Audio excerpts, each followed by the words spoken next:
En la actualidad, quienes queremos escuchar música en alta calidad, tenemos dos opciones. La primera es ir por música en alta resolución. Para eso, uno puede acceder a plataformas de streaming que ofrezcan alta resolución, como es el caso de Tidal, MQA, o Apple Music con High Res. O comprar discos que ofrezcan alta resolución, como el Super Audio CD, formato físico me refiero. O bien manejar los archivos en alta resolución. En cada uno de estos casos será necesario contar con un decodificador análogo digital, un DAC, que permite acceder a la música en alta resolución. Y la otra alternativa que tenemos, sobre todo para las grabaciones, digamos, históricas, obviamente, anteriores a los años 80, donde todo era analógico, es acceder al formato analógico, al vinilo. Y para eso, claro, siempre está la posibilidad de buscar ediciones originales, pero aquello es muy difícil no viviendo en Estados Unidos y no teniendo acceso a estas primeras o segundas ediciones que eran de muy buena calidad en aquel tiempo. Sin embargo, podemos acceder a reediciones de casas que se dedican desde hace varios años ya a la reedición en un formato 100% analógico, ¿vale? Es decir, respetando obviamente la grabación que fue analógica y manteniendo el mezclado y la masterización y hasta el prensado, tal como se hacía en la vieja escuela, es decir, todo analógico. Y es el caso de MoFi, es el caso de Analog Productions o en Europa de Speaker Corners o por Pleasure, por nombrar algunas, sencillamente, ¿sí? Y afortunadamente, dado que estas reediciones son caras la mayor parte de las veces, también existe hoy por hoy la posibilidad de acceder a algunas ediciones a un precio más económico que están ofreciendo actualmente los sellos. Y eso es algo que no deja de alegrarme personalmente. Ahora, toda esta situación actual, donde tenemos por un lado lo digital en alta resolución y por otro lado en analógico 100% con estos vinilos, no deja de ser, digamos, paradójico el que en los años 90 el paradigma de alta fidelidad fuese el CD. Y el CD a partir de una fuente digital, es decir, en ese tiempo todo era digital, no se concedía, o solamente era un nicho muy acotado, quienes todavía eh, abogaban por el formato analógico. Pero en los 90 no se concedía alta fidelidad si no era digital, ¿sí? Y esto fue muy importante para la música clásica, ¿sí? Recordemos que en aquellos años hubo una colección completa de regrabaciones de Deutsche Grammophon, totalmente digital y en un concepto que tenían ellos que dice aquí, a ver si se ve, 4D, es decir, no es lo clásico en el código Sparse que es DDD, que es digital la grabación, digital la mezcla, digital la masterización, sino que había una D más, había algo más digital, ¿sí? Obviamente, bueno, uno lo entiende porque dentro de la industria musical de música clásica y los audiófilos de música clásica, se sufre mucho el deterioro que existe de las fuentes, primero que nada, hasta el soporte producto del uso, de la fuente analógica y el soporte analógico producto del uso. Entonces, lo digital fue una bendición para ellos.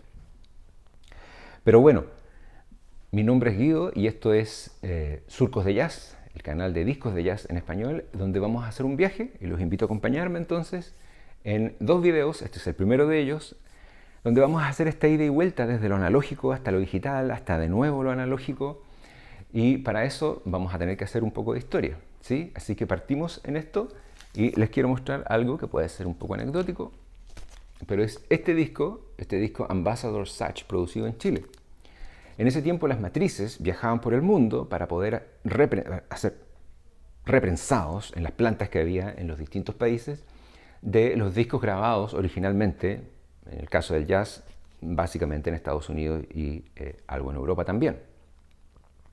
Entonces llegaban estas matrices a partir de las cuales la industria fonográfica Golubov prensaba en Chile copias y estas copias mantenían una galleta similar a la de Estados Unidos, es decir, con los 6 ojos que le llaman a Columbia, Columbia Six Eye, que son muy cotizados en la actualidad porque son de fines de los años 50 y hay Kind of Blue y obras de Miles Davis, Six Eye o de Brabeck y otros superventas, ¿sí? Entonces este es un Six Eye chileno, ¿sí? Ambassador Satch. Todo era muy sencillo en ese tiempo, todo era analógico, no había ninguna otra posibilidad.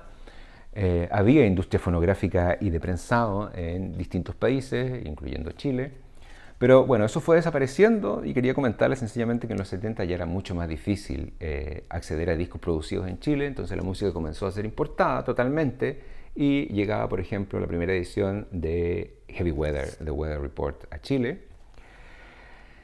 y comenzó a ser el albor de otro formato doméstico mucho más económico y que impactó mucho en países del tercer mundo, como fue el cassette, que era mucho más fácil de reproducir.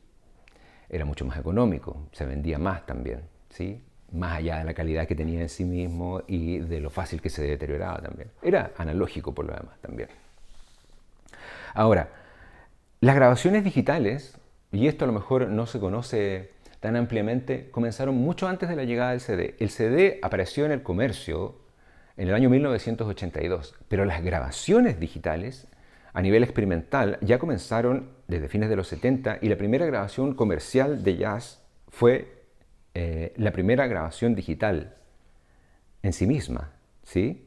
Es decir, la primera grabación digital, lo diré del otro modo ahora, la primera grabación digital fue la grabación de un disco de jazz de Steve Marcus en Japón, ¿sí? Siempre el jazz ha tratado de estar a la vanguardia de las tecnologías. Eso fue por el año 1971 y creo que salió al mercado el año 72. Y luego a fines de los 70, 79 por ahí, se comercializó el primer vinilo, todos estos eran vinilos obviamente, en Estados Unidos a partir de una grabación digital, que fue un disco de Archie Shepp, un saxofonista de jazz. El disco Green Dolphin Street de Archie Shepp, ¿sí? Todo esto previo a la llegada del CD. Es decir, punto uno, ya había grabación digital que posteriormente era pasada a vinilo antes de que apareciera el CD. Pero luego, como les digo, el año 82, producto de este esfuerzo conjunto de Sony y Philips, emerge el disco compacto. El disco compacto era muy caro, costaba 3 o 4 veces más caro que un vinilo, entonces el vinilo permaneció dentro de los años 80 como el soporte más común. Pero ya existía grabación digital, como les dije. Entonces se generó un limbo en aquellos años donde había mucha grabación digital que posteriormente solo salía en vinilo o vinilo y cassette, ¿vale? Esto que estoy diciendo no es trivial, ¿vale? Dentro de un momento volveré a aquello. Pero bueno, este disco que tengo acá de ejemplo, de Peter Leach, un guitarrista canadiense muy bueno, que fue uno de los pocos, tal vez el único guitarrista que tocó un tiempo prolongado con Woody Shaw, que siempre tocaba con pianista. Este guitarrista grabó varios discos en este sello Reservoir y en Criss Cross. Y este disco fue grabado en el año 1985, nada menos que por Rudy Van Gelder en su estudio, Van Gelder Studio. Y fue grabado digitalmente, ¿sí? Aquí en la zona muerta dice RDG, que no quepa duda que fue grabado por Rudy Van Gelder. Y fue grabado digitalmente y distribuido solo en vinilo y cassette. Posteriormente ha habido reediciones en CD, por cierto.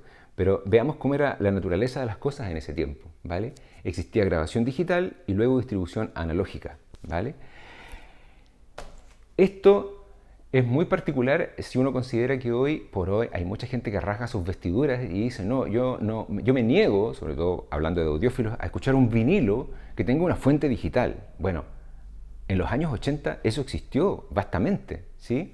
Recordemos nosotros que una parte importante del catálogo de SM que graba digital a partir del 86-87 o de este sello que hubo que se llamaba GRP, que decía Digital Master abajo, se distribuía en vinilo también, ¿vale? Entonces fue parte de lo que se usó durante mucho tiempo, la grabación digital y la distribución analógica, ¿vale? ¿Por qué, como les digo? Porque la distribución del CD, que igual se realizaba, era mucho más acotada porque el CD era más caro, lo que cambió ya definitivamente a finales de los 80 y en los 90, donde el precio de los discos compactos se hizo mucho más accesible, ¿vale?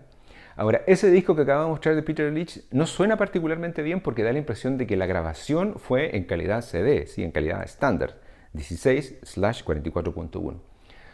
Cuando lo que comenzó a ocurrir después, gracias a los avances de la tecnología también, es que se comenzó a grabar en estas grabadoras digitales Sony, la Sony Dash o la Mitsubishi. Aquí está la clásica, de hecho está nombrada acá porque es la Mitsubishi X80, ¿sí? Y se producían discos como este de Mulgrew Miller que sonaban muy bien como vinilos a partir de una grabación digital y que era absolutamente indistinguible de una fuente analógica, ¿vale?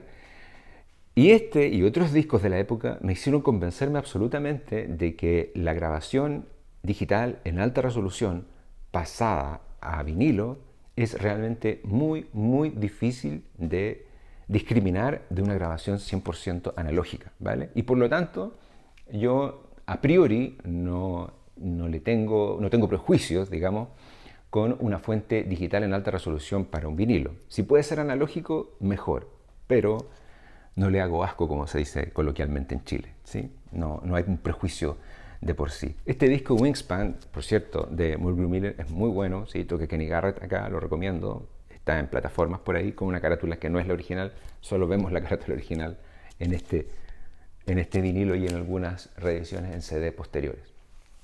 Mulgrew Miller no está con nosotros actualmente ya y Peter Leach tampoco, ¿sí?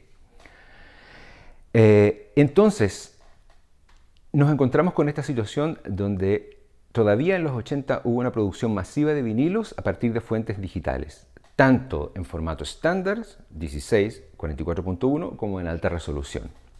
Y también hubo una proyección de la reedición de vinilos, como este de Joe Henderson, que se llama Si tú no eres parte de la solución, eres parte del problema, que fue grabado en el Lighthouse, ¿sí? En California, y que fue reeditado en esta edición inglesa, donde ellos declaran que lo que recibieron fueron las cintas digitales, ¿sí? Entonces, ¿por qué hubo un boom en aquel tiempo del trabajo digital?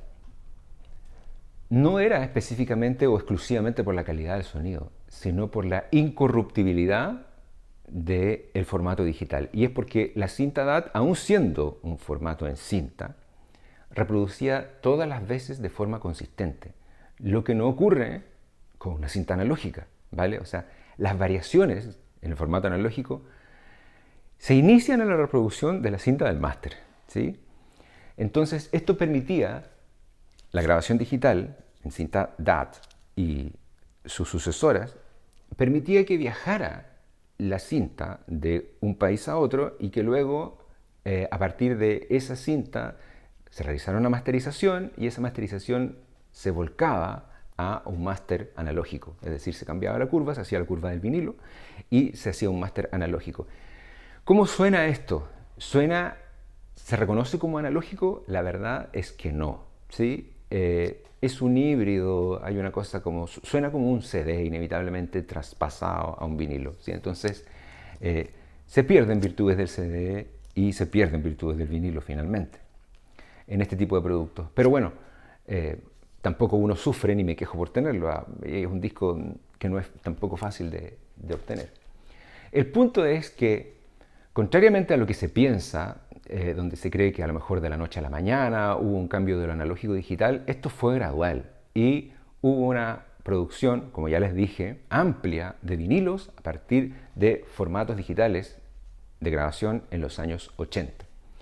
Y en el caso del CD pasó lo contrario, es decir, emergieron CDs como este, que es un CD de un disco grabado en el año 1983 por Art Farmer, el CD más pequeñito de ahí, se llama Warm Valley, un disco bonito grabado para el sello Concord, donde la grabación es analógica, pero el formato es digital, ¿vale? Y por eso es que se generó, como les decía yo, este código sparse, donde decía en este caso AAD, significa que esta grabación es analógica, que la mezcla es analógica y que la masterización fue digital.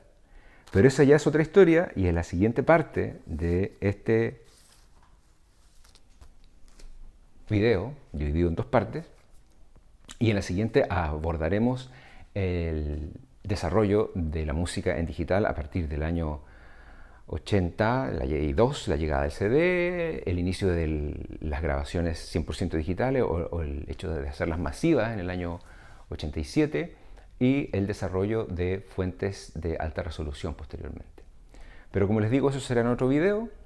Esto es Surcos de Jazz, el canal de discos de jazz en español. Me interesaría sí que a partir de esta conversación ustedes pudieran comenzar a tener claro que no es cosa de decir qué suena mejor, el vinilo o el CD, porque hay tantas y tantas variables Lo que uno se tendría que preguntar es ¿qué suena mejor? ¿Lo que es 100% analógico o lo que es 100% digital? Pero esa pregunta es difícil de responder porque tendríamos que tener una grabación hecha de las dos maneras, ¿vale? Los espero entonces en la segunda parte de este video, que vendrá dentro de un tiempo más. Y de todos modos seguiré subiendo material para que ustedes puedan conocer lo que está pasando actualmente dentro del mundo de los discos de jazz editados y reeditados. Nos vemos.